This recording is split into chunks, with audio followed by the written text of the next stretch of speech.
Hello बच्चों, आज हम पढ़ने वाले हैं वैद्युत क्षेत्र की तीव्रता कि आखिर ये वैद्युत क्षेत्र की तीव्रता नामक कौन सी बीमारी है। आइए आज इसका निपटारा करते हैं। तो देखते हैं कि वैद्युत क्षेत्र की तीव्रता है क्या।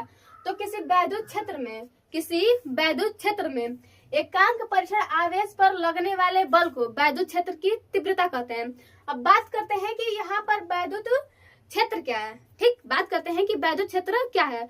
तो किसी आवेश के द्वारा बनाया गया वह क्षेत्र जिसमें किसी दूसरे आवेश को लाने पर वह आकर्षण या प्रतिकर्षण का अनुभव करता है, उसे हम कहते हैं वैद्युत क्षेत्र।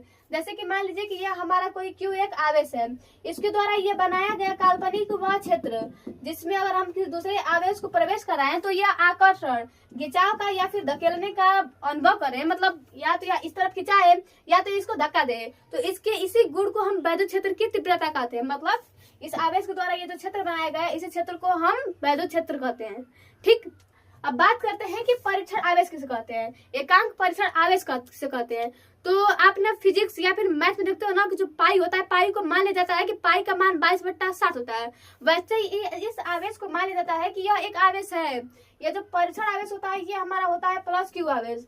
परीक्षण आवेश हमारा वह आवेश होता है जो किसी वैद्युत क्षेत्र में रखने पर यह आकर्षण या प्रतिकर्षण का अनुभव नहीं करता है, न तो इसके पास आवेश होता है। मतलब मान लीजिए कि जो हमारा ये +Q आवेश होता है ना, यह एकांक आवेश होता है, इस पर कोई आवेश चार्ज नहीं होता है, यह बस नॉर्मल रहता है। इसको अगर इस क्षेत्र में रख दिया जाए तो यह न तो आकर्षण करेगा न तो प्रतिकर्षण करेगा, बस थोड़े बहुत ना ये बल का अनुभव करेगा। ये क्या करेगा, इस वैद्युत क्षेत्र के द्वारा बस थोड़े से बल का अनुभव करेगा, लेकिन न तो यह आकर्षण करेगा और न ही प्रतिकर्षण करेगा। तो ऐसे आवेश को हम कहते हैं एकांक परीक्षण आवेश। परीक्षण आवेश वह आवेश होता है जिसे हम बस मान लेते हैं, इस पर प्लस चार्ज बस हम मान लेते हैं। यह न तो आकर्षण का अनुभव करता है न ही प्रतिकर्षण का अनुभव करता है, लेकिन ये वैद्युत क्षेत्र के कारण थोड़े बहुत बल का अनुभव करता है। तो फिर से देख लीजिए कि किसी वैद्युत क्षेत्र में एकांक परीक्षण आवेश पर लगने वाले बल को हम वैद्युत क्षेत्र की तीव्रता कहते हैं। मान लीजिए कि हमारा ये Q0 का है, एक परीक्षण आवेश है। मान लीजिए कि हमारा जो Q0 है ये हमारा परीक्षण आवेश है, परीक्षण आवेश है। और ये जो E होती है, E से हम वैद्युत क्षेत्र की तीव्रता को डिनोट करते हैं। E बराबर हमारा क्या हो जाएगा, तो ये हो जाएगा हमारा वैद्युत क्षेत्र की तीव्रता, वैद्युत क्षेत्र की तीव्रता। ये बराबर हमारा हो जाएगा वैद्युत क्षेत्र की तीव्रता।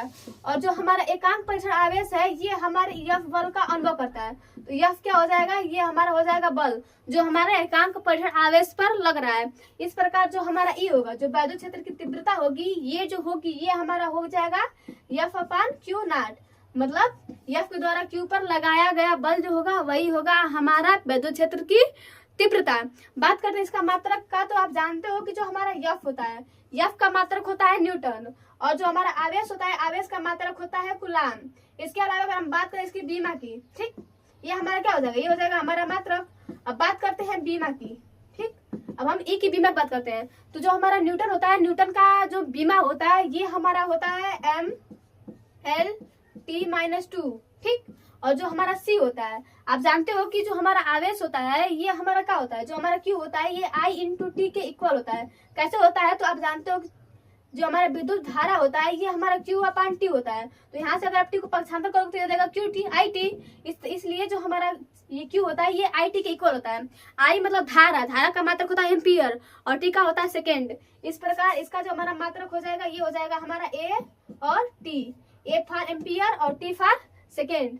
ठीक, देखिए अब आप क्या करोगे, तो ये नीचे और ऊपर करोगे तो इनवर्स में हो जाएगा। तो नीचे एक और चार्ज ऊपर चला जाएगा, तो यहाँ पर हो जाएगा -3 इक्वल हो जाएगा आपका mLT की पावर -3, और यहाँ पर नीचे प्लस है तो ऊपर जाएगा तो माइनस हो जाएगा, A के पावर इनवर्स हो जाएगा। ठीक, इसको आप ऐसे भी कर सकते हो mLT के पावर -3 और A इनवर्स।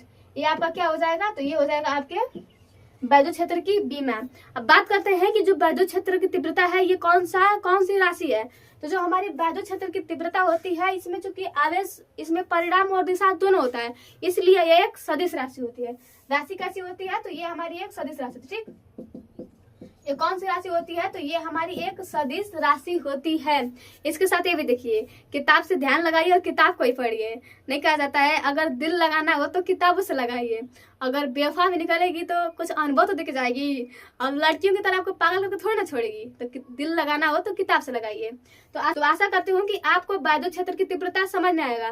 बस इतना याद रखिएगा, किसी वैद्युत क्षेत्र में एकांक परीक्षण आवेश पर लगने वाले बल को हम वैद्युत क्षेत्र की तीव्रता कहते हैं। बस उसके बाद तो फॉर्मूला निकाला जाएगा। आज के लिए बस इतना ही, मिलते फिर अगले वीडियो में।